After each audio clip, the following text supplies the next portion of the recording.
Hi, I'm Kathy, and welcome to Your Perfect Cat.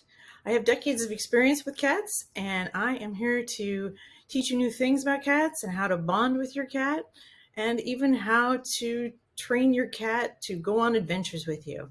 So join me, and we're going to have some fun with our cats. So today I'm going to tell you about cat proofing your home. Now, the first thing you want to do is look around your house and you want to think like a cat. So you want to see what would interest a cat or a kitten. I have to say that cat proofing your house is sometimes easier before you bring a cat into the house or a kitten. Now, this is cat proofing is going to be crucial if you're bringing a kitten into your house.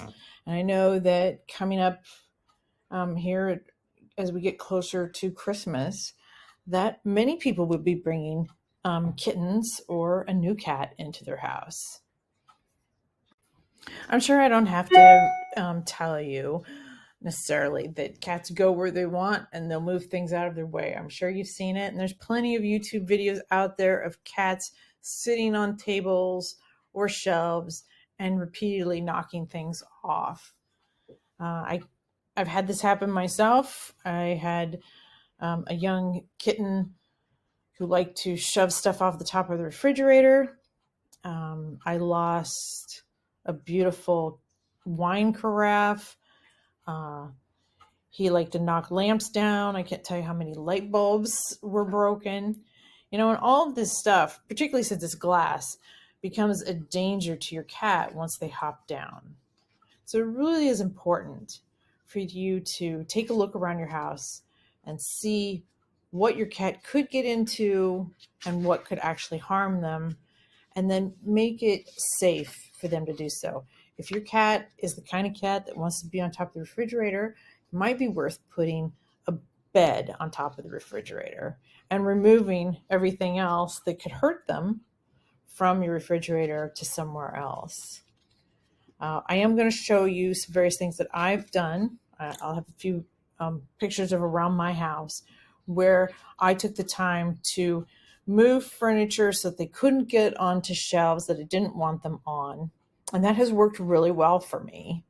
And then also provided them with their own furniture that they absolutely love, which keeps them plenty entertained so they aren't trying to get to places where they shouldn't.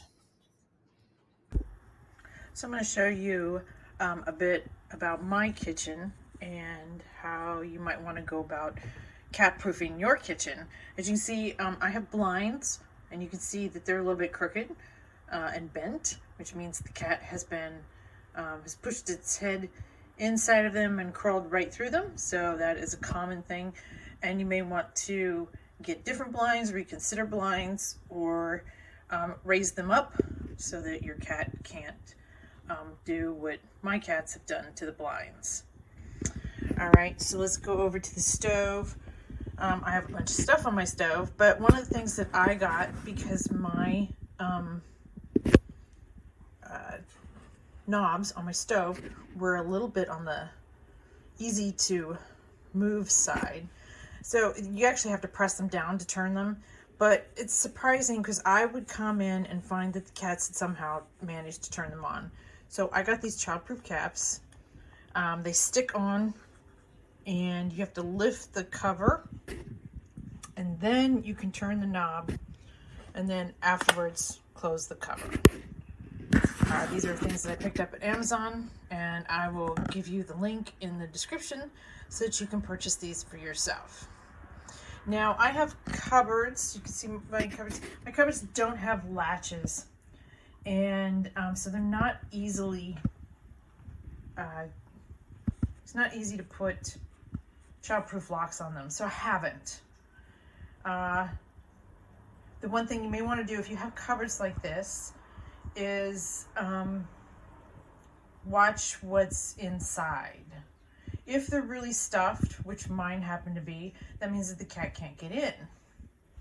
But if you have a cupboard, say, like this one, where this is under the sink, and it's like most people's under the sink, but there's room. See, there's space. And back in the back, clear back around here, is a completely empty space because this cupboard goes all the way back to the wall. It's really hard to reach back there. I can't get back there, but it's nice and dark and the cats love it. I wanted to show this picture of Saber. He's a snow Bengal hanging from kitchen cabinets. I used him in an earlier video as an example of what Bengals can get into. And it's not just Bengals, it's lots of different cats might do this kind of thing. It's just a funny example of what your cat might get into the kitchen. This is the least of my worries about my cat doing this kind of thing, or probably even the owners of Saber, because there are a lot more dangerous places in the kitchen than hanging from a cupboard. So here's the living room. This is one room that I'm in a lot. I don't happen to have a family room, so the cat wheel is in here. With your cats, they're going to want to be in the room that you frequent, so putting some of their furniture in that room is a really good idea. I have another cat tree in here to make them happy and to keep them from doing things they shouldn't.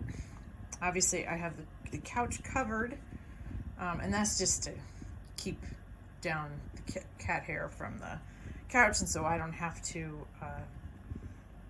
clean the couch as often. These curtains are something that are came with the house. Like I said, I do rent, and so I haven't changed the curtains. They have been really awful with these curtains. So at some point, unfortunately, they'll probably need to be replaced. And the reason that they're tied up like they are and bunched up is because they actually do go all the way to the floor, but the cats tend to play in them, climb in them, and they've also peed on them in previous years, and cats before these have done so. And so they don't do it now, but it takes a little while to get all the odor out and to keep them from doing it again.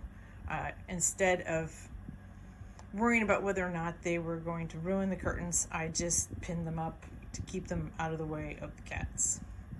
So over here, one of the things that I've done is I moved the furniture, so they really love the top of chairs, top of couches. As you'll see, there is a shelf up there. Now it's completely filled with stuff, but I moved this far enough, and then there's the lamp, which gets in their way, so they cannot get up on top of the shelf and then push those things off of the shelf. And that's something that when you're looking at your house and trying to kitten-proof or cat-proof your house, you want to make sure that if you don't want them on your shelves, that you keep them from being able to do so.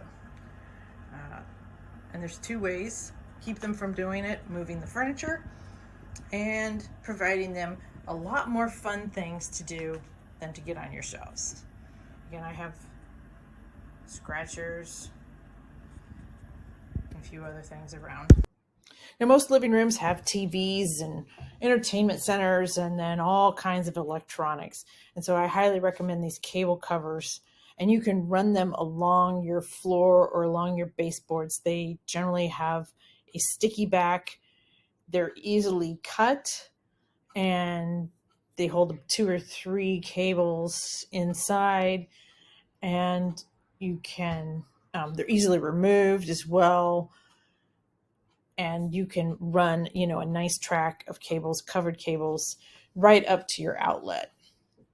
And I do like these because they're kind of out of the way. They keep the cables, particularly from kittens, from being chewed on, and they keep everything kind of neat and tidy. And I really haven't had too much trouble with them removing the paint from the walls. So that's a good thing. Okay, so I found it a really good idea to add a small cat tree to my bedroom. It does make it a little bit crowded near the window, but this particular cat tree, it's another item that I purchased on Amazon, they love it. They absolutely love it, and it's near the windows. I did put up curtains. These happen to be blackout curtains. And um, the cats can get in between the different layers, and I've raised the blinds so that they don't have to try to squeeze themselves through the blinds or get hung up on them. So here's my little office setup, my desk. I have put a bed next to where I work, and that makes the cats happy. And we have a lot less of laying on the computer or messing with the monitor or the keyboard. Now, they do on occasion walk behind the monitor. What you might want to do, is make sure that there's nothing behind it that's breakable and that they can do that without getting caught in any wires or hurt themselves. And again, in this room I have blinds, and they have really messed them up. They climb through them all the time.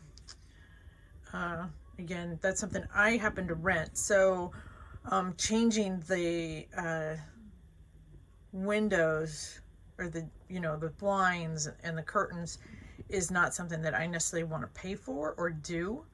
I'll pay for anything they break, obviously, but I don't necessarily want to spend that kind of money to redo everything, only if I have to.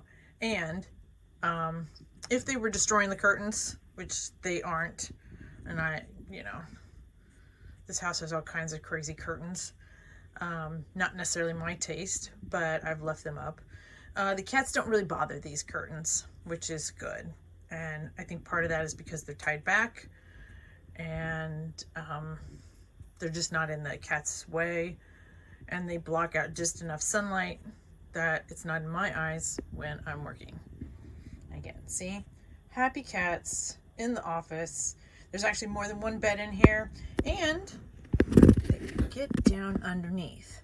Now I have the wires a little bit out of the way so that they can stay away from them, and then a place where they can sit and get underneath. Now, if you have wires like this and you have kittens, you may want to kind of bunch them together and get covers for them. And I'll show those in a little bit. Okay, so the bathroom is one of those places where you want to be really careful when cat proofing your home. There are a lot of places that you'd be surprised that they get on. Like my cat got on top of the shower, or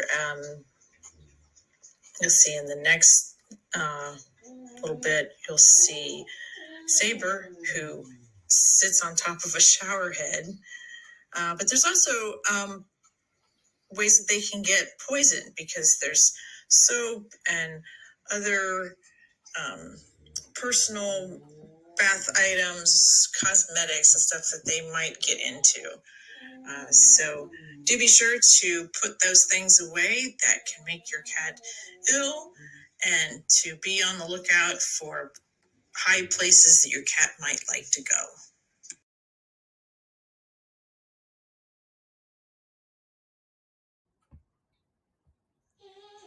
I showed you in some earlier videos the various cat furniture that I have around my home. And what you want to do is give your cat approved places to sit, lie down, and to scratch.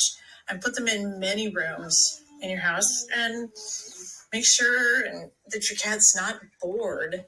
And then they'll play with their furniture, they'll lay on their furniture, rather than, knocking over your precious tchotchkes onto the floor and breaking them. Now, because I rent and I haven't wanted to put large holes in the walls, I don't have a cat gym, but I have seen some really amazing perches and stairs that are on the walls and run around the ceiling, and sometimes it's beams, tracks. I've seen ropes. This is worth looking into. There's a lot of really cool designs that people have put together. You can check it out by doing some searches on, say, Instagram, or there may even be some on TikTok and a few other social media. Thank you for watching. This is Kathy with your perfect cat.